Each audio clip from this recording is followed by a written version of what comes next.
halkan waa Maracadda Show ka mid noqo saaxiibada sida joogtada u hela macluumaadyada ka dahsoon. Assalaamu calaykum. kusoo dhawow daawada mar kale macluumaad kale oo ku saabsan guushii sirdoonka dalka Masar. qaybtii saddexaad waxay inoo joogtay meel xasaasi ah markii cisbitaalka la dhigay Master Malawiski halkaas oo dhaqaatiirta ay ku daaweynayeen. waxaan u mahadcelinayaa dhammaan ka qaybgalayaasha barnaamijyada aan halkan kusoo gudbiyo kuwaas oo qaarkood macluumaadyada ila wadaaga halka qaarkoodna ay tarjumeen warbixinada aan idiin soo gudbinayo. qaybtii xigtaana waxay ku bilaabanaysaa markii cisbitaalka la dhigay Master Malawiski saraakiishii sirdoonka ee ku sugnaa warshada Naqab waxay ka fikirayeen qorshaha xiga ee ku aadan ruuxa sida ku meel gaarka u bedeli doona muddada cisbitaalka uu ku jiro Master Malawiski. waxaa la sameeyay isku dayo badan oo ku aadan in la baadi goobo ruuxa kaliya ee lagu aamini karayo shaqadaasi maadaama ay tahay goob si weyn loo ilaaliyo isla markaana la doonayo inaanay ka bixin xogo iyo macluumaad la xiriira hawsha halkaasi ka socota. walow baaritaano adag lagu sameeyay dhammaan shaqaalaha goobta ku sugan marka ay soo galayaan iyo marka ay baxayaan, haddana waxay ahayd mid si aad looga fikiraya ruuxa kaliya ee lagu aamini karayo inuu qabto mas'uuliyadda shaqada iyo shaqaalaha ee goobta oo ah warshad aad u muhiimsan. cisbitaalkii markii la geeyay Master Malawiski waxaa baaritaano lagula dhaqaaqay xanuunadiisa kala duwan waxaana laga joojiyay kaniiniyadii sida ku meel gaarka ah loo siinayay. Malawiski muhiim ayuu u yahay warshadda. dhinaca kalena kulamo isdabajoog ayaa waxay ka socdaan hay-adda saraakiisha sirdoonka ee Masaarida oo ay ku doonayaan helitaankii xogaha kama dambaysteed maadaama markaan ay u soo dhawaatay guusha. sirdoonka Masaarida waxa ay sameeyeen dadaalo kala duwan. waxay xiriiro la soo sameeyeen Marina halkaas oo ay doonayaan in macluumaadyo kale ay ka helaan. Marina waxay u gudbisay hay-adda sirdoonka ee Masaarida in Malawiski cisbitaal la dhigay halkaasina lagu baxnaaninayo.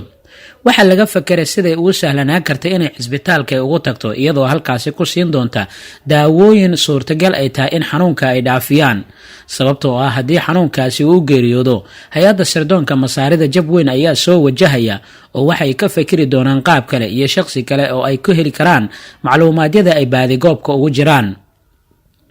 sirdoonkii Masaarida saraakiishii ugu sarreysay waxay isku raaceen in haweeneydaasi sida aadka ula shaqaynaysay aan laga shakinaynin ay ku dadaasho sidii cisbitaalka ay ku tagi lahayd, laakiin waa ay suurtageli weyday. waxaanay isku dayday haweeneyda in ay mar ay soo dhaqaaqdo. waxay timid xaruntii cisbitaalka halkaas oo ay doonaysay inay kula kulanto Malawiski iyadoo iska dhigaysa in ruux kale cisbitaalka uu kaga jiro, laakiin waxaa si aad kaga shakiyay xarunta waardiyayaasheeda kuwaas oo weydiiyay su'aalo isdaba jooga. waxaa lagu qabtay xarunta dhexdeeda iyada oo la geeyay goob xarunta ku taala halkaas oo baaritaano loogu sameeyo dadka aadka looga shakiyo. muddo saacada ayay goobta ay joogtay iyada oo ay su'aalaha isdaba joog ay ku ahaayeen. markii dambese waxay ku fakatay inay ahayd xubin si weyn looga yaqaanay magaalada Tel Aviv oo xoghayn ahaan kaga shaqaynaysa shirkad ku taala magaalada. shaki ayaa ku dhashay ciidamada goobta ku sugnaa sababtoo ah waxay isweydiiyeen iyada oo qofna cisbitaalka uu kaga jirin oo aysan garanaynin ruuxa ay u socoto, sababtoo ah magacyada diiwaan gashan ayaysan ka ogaan karin ruuxa ay baadigoobka ugu jirto. haddii ay sheegato Malawiskina halis ayay geli kartaa. dhaqaatiirtii caafimaadka ayaa markii dambe Malawiski waxay u soo qoreen daawooyin iyo nasiino ilaa toddobaadka dhammaadkiisa ah iyada oo laga digay in uu ku noqdo shaqadii uu qabanayay nasiino wanaagsanna uu qaato. Master Malawiski waxa uu ka soo baxay cisbitaalkii oo waxa la dhigay hoygii uu ka deganaa magaalada. kadibna waxaa fursad ay u noqotay Marina oo markii dambe ciidamada ammaanka ay sii daayeen kadib markii wax dambi ah lagu waayay oo kaliya laga shakiyay.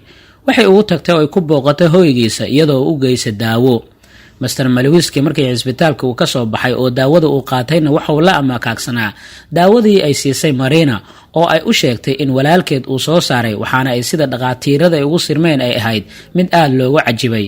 waxaa kaloo amakaa ku noqotay in dhaqaatiirta ay garan waayeen in wax cudur ah uu qabo maadaama daawada markii hore la siiyay bay ahayd mid walaalkeed uu soo saaray inkastoo aanay jirin wax xanuuna uu qabay.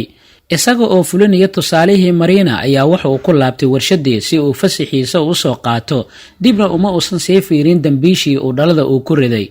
isla habeenkaasi waxaa si tartiib irida loogu soo garaacay Marina, waxaana ay si tartiib u weydiisay yaa garaacaya, waxaana cod ugu jawaabay uu yiri ereyga dahsoon Shalom. si taxadari ay ku jirto ayaa ay u furtay iridii. dhakhtarkii cisbitaalka naqab ayaa si dhaqsaa ugu dhiibay dhaladii horey ayuu ka laabtay isaga oo aan erey ku odhan.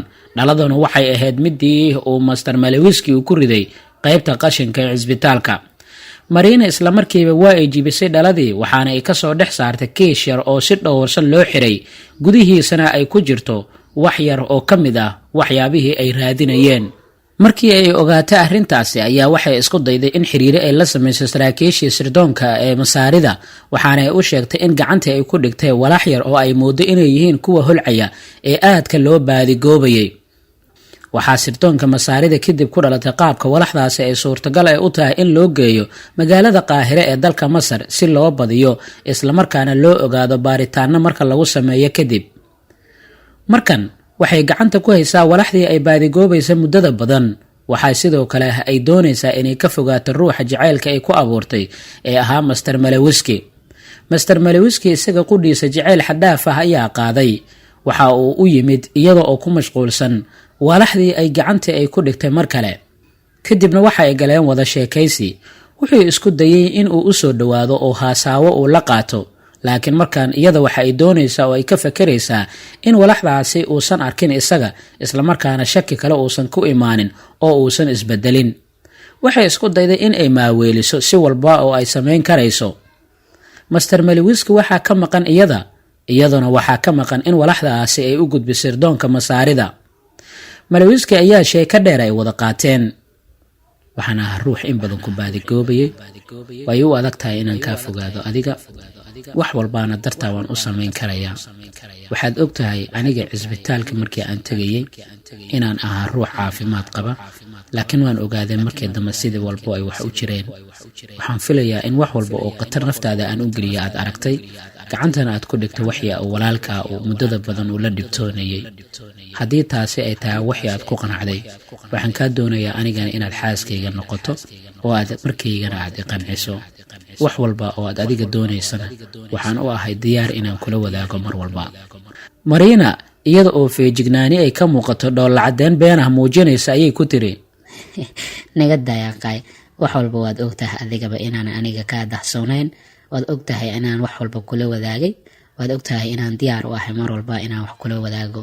waxaad tahay ruuxa kaliya ee aan dunidan ku leeyahay, waxaad tahay ruuxa kaliya ee garab istaagga weyn ii muujiyey, waxaa kaloo aad ii tahay ruuxa kaliya ee badbaadiyey inaan dib ugu laabto halkii dheereed ee aan kaa fogaan lahaa, iyo ruuxii badbaadiyey walaalkay maadaama uu ahaa kiimikista khatar ah.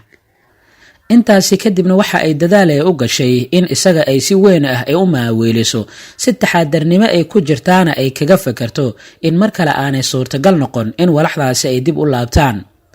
waxaan kaa doonayaa wax walba oo qofka bini'aadamka ah uu ku sameeyo abaalgudkooda.